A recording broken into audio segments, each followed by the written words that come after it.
Alors, guys, ça ne peut pas être pire. Ça ne peut pas être pire. On a presque touché le fond. Ça ne peut pas être pire. Alors, on va essayer d'analyser un peu l'arrivée de Sir Jim Ratcliffe.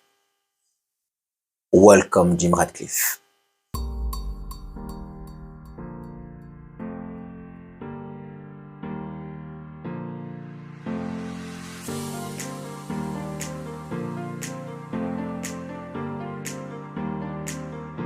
Alors, guys, 3 points avant de commencer. Numéro 1, Merry Christmas, Merry Christmas, Merry Christmas. Wish you all the best. A lot of success, happiness, health, and enjoy the moment with your family. Joyeux Noël à toute la communauté de Lay United. Je vous souhaite le meilleur. Profitez de votre journée. Numéro 2, merci pour vos messages de soutien par rapport au cousin. Cela fait énormément plaisir. En effet, il n'est plus dans le coma à l'heure où je vous parle. Toujours inconscient, mais il n'est plus dans le coma. Donc, merci encore. Ce qui m'énerve dans cette situation, c'est que je l'ai parlé à plusieurs reprises. Malheureusement, c'est comme Ten Hag. Il fait de l'autodestruction. Et nous y voilà. Donc, merci encore, guys. Numéro 3, j'avoue que mon vocabulaire a été peu courtois hier. Encore une fois, je suis désolé. Je crois que j'étais énervé. Il fallait que je me lâche. Donc, sincèrement, mea culpa. Je suis désolé. Bien qu'à contrario, on dirait que les gens, ils aiment le sang. C'est la vidéo qui m'a donné le plus d'abonnés. Donc, les gars qui viennent d'arriver, welcome. Alors, guys, vous avez probablement vu la nouvelle. Ratcliffe est donc officiellement le nouveau copropriétaire de Manchester United. Cela va faire quoi? 2 mois, 3 mois, 4 mois que l'on attend ça? Voire 1 an même d'ailleurs. Donc, Cheikh Jassim, maintenant, c'est officiellement clos. Ratcliffe, on va voir ce que ça va donner. Déjà, je sais ce que je vous ai dit. Je vous ai dit à plusieurs reprises, Ratcliffe est un tocard. Je le sais, je l'ai dit. Ratcliffe est un tocard et que le jour où il va devenir copropriétaire de Manchester United, ça sera probablement la fin de ce club. Je l'ai dit à plusieurs reprises, je l'assume. Mais les gars, à l'heure où je vous parle, cela ne peut pas être pire. Ça ne peut pas être pire. Nous sommes au dans le plus profond du trou. Ça peut pas être pire. Alors oui, je vous ai dit que Ratcliffe était un tocard, je l'assume, mais là, je me dis quelque part, nous avons besoin d'un petit miracle, je sais pas, d'un minuscule espoir. Ça ne peut pas être pire, guys. Ça ne peut pas être pire. Alors, le communiqué du club sur le site internet dit que Ratcliffe obtient donc 25% du club. Ce qui est bien dans cette histoire, c'est que normalement, nous avons, rappelons-le rapidement, nous avons ce qu'on appelle les classes A et les classes B. Donc, Share A et Share B. Normalement, les Share B appartiennent uniquement aux Glazers. Et rappelons encore une fois que une action B vaut 10 actions A. C'est-à-dire que, en termes de pouvoir de décision, quelqu'un qui a une seule action B vaut 10 actions A. Donc, ma première crainte était que, justement, normalement, les classes B appartenaient uniquement aux Glazers, ce qui veut dire que même s'il achetait 25%, il n'allait détenir que des classes A, ce qui n'allait pas lui donner un avantage considérable par rapport aux prises de décision. Donc ça, c'est la première bonne nouvelle. La deuxième bonne nouvelle, dans le site, ce qu'ils disent officiellement, c'est qu'il va s'occuper de la partie sportive. Alors, je ne sais pas comment ça va se passer, parce que vu comment ils le disent, ça a l'air d'être un peu dans le monde des bisounours. Je vois pas comment quelqu'un qui n'a que 25% pourra prendre toutes les décisions sportives. C'est-à-dire tout ce qui est business, marketing, commercialement parlant, cela va rester aux Glazers. Maintenant, mon souci, c'est que si on prend par exemple le rôle de Richard Arnold, c'est quelqu'un normalement qui a le nez dans les deux catégories. Normalement, si aujourd'hui donc Manchester United doit remplacer Richard Arnold, on doit avoir quelqu'un qui a donc le nez dans l'aspect sportif, mais également dans l'aspect économique. En termes d'économie, les Glazers sont là pour faire de l'argent. Donc, je pense qu'aujourd'hui, ils sont arrivés. Manchester United est devenu un club mondialement connu économiquement. Surtout, je précise économiquement, parce que Manchester United était déjà un grand club avant leur arrivée. Donc aujourd'hui, c'est devenu une machine à sous grâce aux Glazers. Sauf que ça, malheureusement pour nous, cet aspect-là, nous, on s'en bat les steaks. Ça ne nous concerne pas. Ce qui nous concerne, nous, c'est les trophées. On veut revoir Manchester United au top. Il en a marre. Je regarde le classement là, on est 8e. Donc je ne sais pas comment ça va se passer. Il va falloir attendre probablement, et je vous communiquerai les informations au fur et à mesure. Mais pour l'instant, ça reste flou. D'après le club, Ratcliffe va s'occuper de la partie sportive. J'entends par là manager, joueur, recrue, entraînement, directeur sportif et même donc PDG. Forcément, là, je me dis, on verra. Mais ce qui est bien si vraiment les noms que l'on a entendus récemment se concluent, ça serait wonderful. Encore une fois, les gars, ça c'est l'une de mes phrases préférées. Show me your friend and tell your future. Montre-moi avec qui tu traînes, je te dirai qui tu es. Si tu n'as que des tocards dans tous les compartiments, forcément tu seras un tocard. Si tu mets un blanc, et je vous ai dit, j'attends que ça soit officiel, le jour où Blanc, j'espère que ce soit lui, Blanc devient donc le nouveau PDG de Manchester United, le remplaçant de Richard Arnold, je ferai une vidéo sur lui. Je vais vous dire à quel point ce gars est compétent. Il nous faut, ce qui nous manque, globalement, c'est de la compétence. C'est pour ça qu'aujourd'hui, nous avons des joueurs qui se permettent de, voilà, je suis pas content, je vais me faire une teinte, je vais me teindre les cheveux en marron, j'ai le meilleur salaire du club, mais voilà, je peux faire des chichis. C'est parce que il n'y a pas d'autorité. La troisième bonne nouvelle, c'est que Ten Hag va un peu descendre de son perchoir. Aujourd'hui, Ten Hag a les pleins pouvoirs. Il décide qu'il veut un joueur, même si ça se discute. Mais maintenant, si on en parle, pourquoi il a les pleins pouvoirs? Parce que les autres qui sont autour de lui, je parle de Richard Arnold avant qu'il parte, je parle également de Murtough, sont des tocards en termes d'aspect sportif. Ils n'y connaissent rien. Donc, conclusion, si Ten Hag arrive, il dit je veux tel joueur, comme il l'a fait avec Mount, on va lui donner, puisqu'on va lui dire que c'est lui qui s'y connaît et nous, on n'y connaît rien.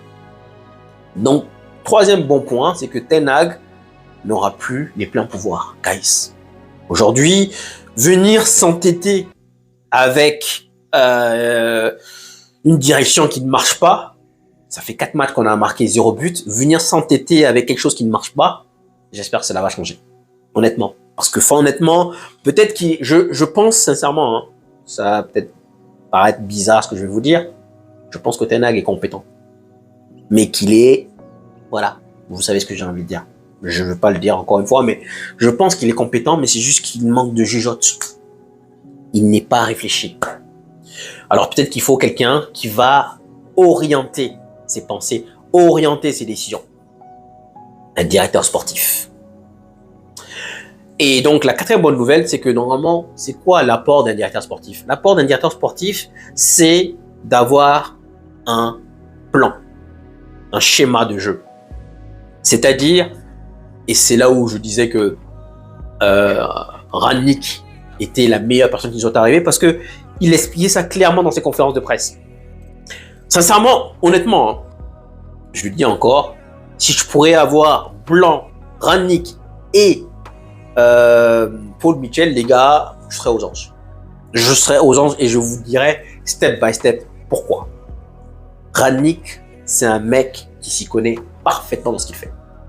Parfaitement. Et il l'a dit, il faut déjà savoir comment est-ce qu'on souhaite jouer. Parce que là, nous allons dans tous les sens.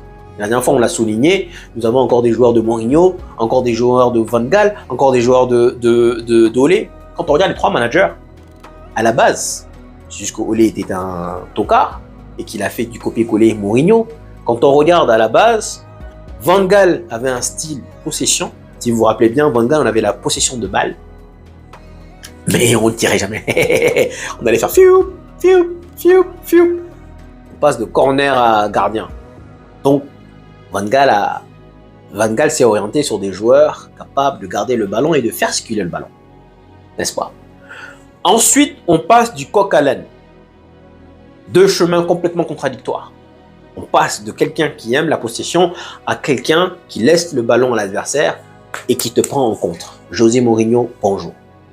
Complètement contradictoire. Cela signifie donc, s'il n'y a pas de plan, tous les joueurs que l'on a pris sous Van Gaal, du coup, ils deviennent inutiles sous Mourinho. Pourquoi? Parce que ce sont des joueurs normalement à l'aise balle au pied. Et là, on veut des gens capables de jouer robuste et d'aller en contre.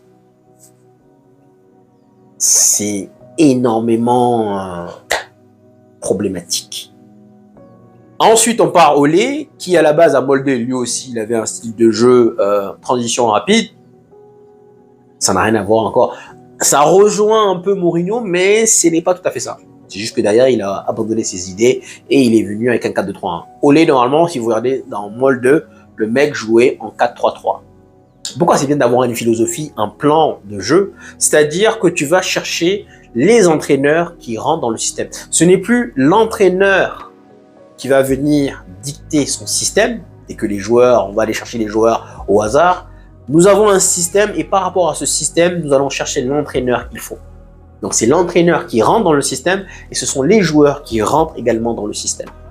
Ça, c'est la raison pour laquelle il nous faut un directeur sportif. Chose qu'on n'a jamais eu depuis une éternité. À l'époque, c'était Ferguson qui s'occupait de tout. Monsieur le manager. Pour moi, c'est le meilleur manager de tous les temps. Parce que le mec gérait absolument tout. Il savait exactement ce qui s'est passé. Il connaissait le petit-fils du jardinier. Il connaissait le fils du fleuriste. Il connaissait tout. Il maîtrisait ça comme ça. Comme il maîtrisait le tout. Et donc aujourd'hui, on passe de Ferguson à Ed Woodward qui vient prétendre qu'on peut faire des choses que d'autres clubs ne peuvent même pas rêver. En attendant, ça fait 10 ans, on est toujours... Donc, pour moi, c'est une petite lueur d'espoir. Je suis pas en train de vous dire, les gars, ouais, ça a changé, ouais, non. J'ai dit, et je répète, Ratcliffe est un tocard. Et je maintiens mes propos. Maintenant, comme tout le monde, c'est pas parce que vous êtes un tocard aujourd'hui que dans 1 an, 2 ans, vous n'allez pas changer de bord, changer de camp. Il vous suffit simplement de vous entourer des bonnes personnes.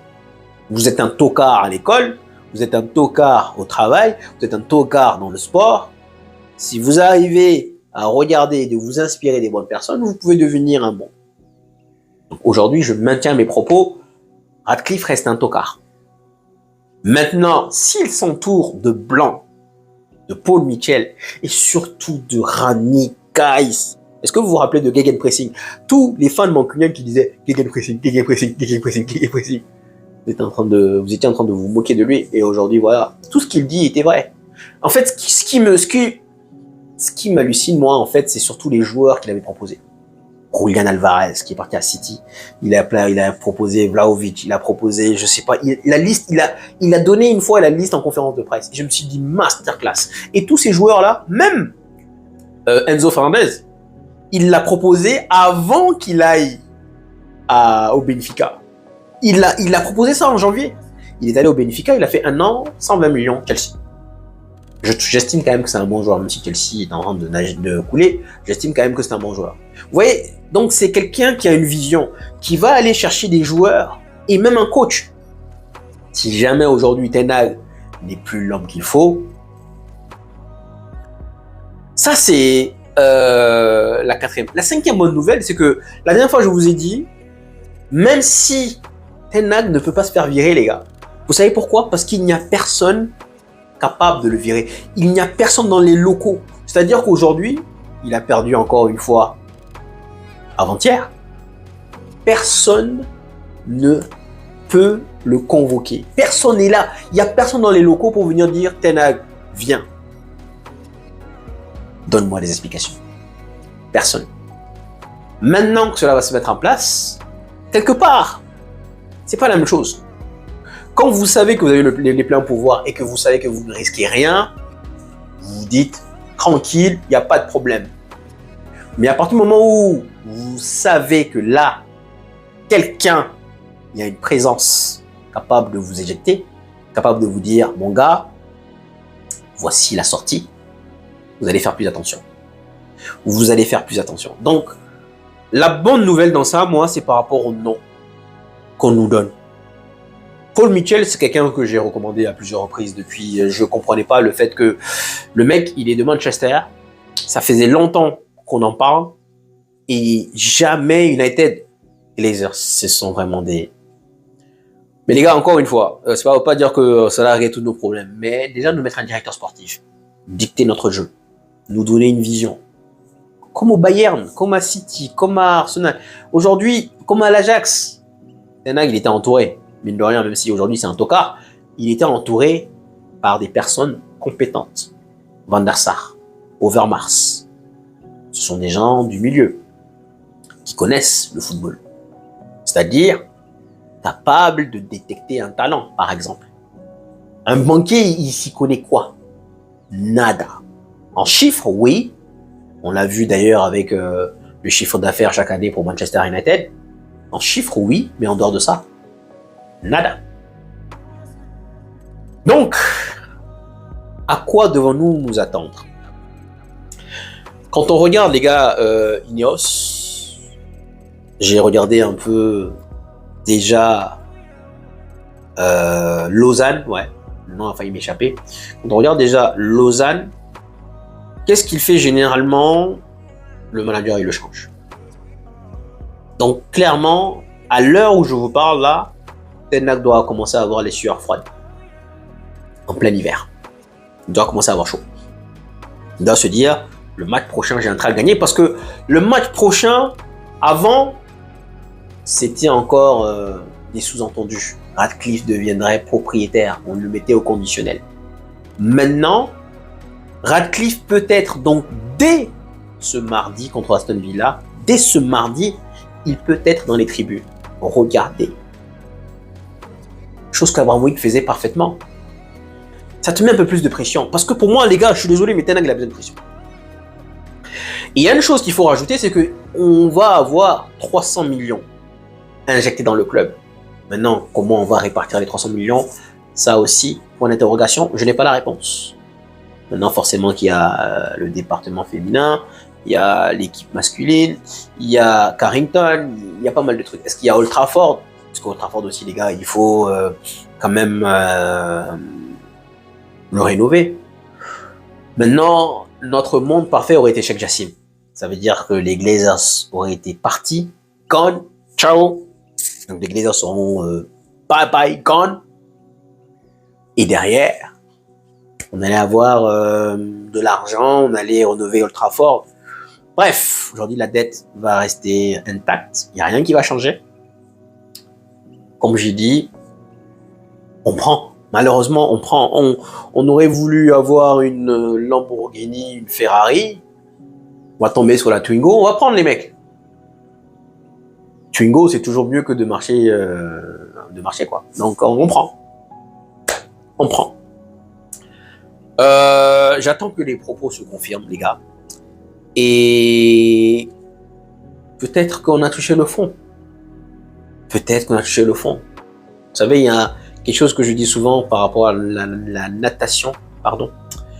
Quand vous êtes dans l'eau, notamment dans le grand bassin, parfois, quand vous plongez, au lieu de remonter à la surface, il vaut mieux descendre tout en bas, toucher le fond pour pouvoir vous propulser, remonter. Vous allez mettre beaucoup moins de temps, vous allez être beaucoup plus rapide, toucher le fond, propulser, que de vous arrêter et de remonter. Vous allez être beaucoup plus efficace. Alors peut-être que c'est ce qu'il faut. Maintenant, j'ai vu un commentaire parmi vous. Il y en a un qui m'a dit « Faudrait pas que Manchester United devienne les clubs comme Saint-Étienne, comme Nottingham Forest, comme... Aïe, aïe, aïe, aïe, aïe, aïe, aïe, aïe. » J'ai vu ça, je me suis dit non. Parce que c'est possible, les gars. On est là, on se dit tous que après la pluie, le beau temps, c'est vrai. Mais je me dis, à la même époque, les supporters de Nottingham Forest, de Saint-Etienne, disaient probablement la même chose. Même Auxerre, tiens. Giroud. Ces supporters-là devaient se dire, bon ben, on va revenir, et finalement, ils sont jamais revenus. Alors c'est possible, les gars. Je préfère ne pas imaginer cette scène, les gars, parce que sincèrement, ça va être brutal. Sincèrement, ça va être incandescent. J'espère vraiment qu'on va revenir, les gars, parce que on a trop souffert. Moi, ma philosophie à moi, c'est que parfois, dans n'importe quel contexte, il faut souffrir pour pouvoir savourer. C'est-à-dire qu'il faut tomber malade pour pouvoir savourer sa santé. Il faut être pauvre, connaître les difficultés, pour pouvoir jouir le jour où l'argent va venir. Ça, c'est une petite parenthèse de ma vie. Un jour, je l'expliquerai, mais je me dis que voilà, après la pluie, le beau temps, et que là, nous vivons la tornade, ça fait mal. Mais on espère que il faut qu'il y ait cette lueur d'espoir, en tout cas. On peut pas faire autrement. Donc, on va dire welcome à Radcliffe. Bienvenue à toi. Et espérons que même si tu es et demeure aujourd'hui, à l'heure où je parle, un tocard. Tout à l'heure, j'avais dit qu'il avait commencé, il avait renvoyé le coach de Lausanne. Même Fabre, c'était le coach de Nice, il l'a renvoyé. Pourtant, Fabre n'est pas un tocard. Tout semble à dire que Ten Hag va sauter. À lui maintenant de faire ses preuves. C'est-à-dire que maintenant, on sait que, en fait, la bonne nouvelle, c'est que maintenant, il peut sauter. C'est ça la bonne nouvelle. Maintenant, là où je vous parle, il peut sauter. Jusqu'à présent, je vous disais, il peut perdre 10-0. Il allait encore être là. Personne n'allait renvoyer. Donc maintenant, il peut sauter. Donc, ça change la donne. C'est à lui maintenant, celui qui a les cartes. Il veut le pote, c'est à lui. Lausanne, Nice, ils sont fait virer. Mais le point noir dans cette histoire, c'est que Lausanne a été relégué 2 fois, les gars.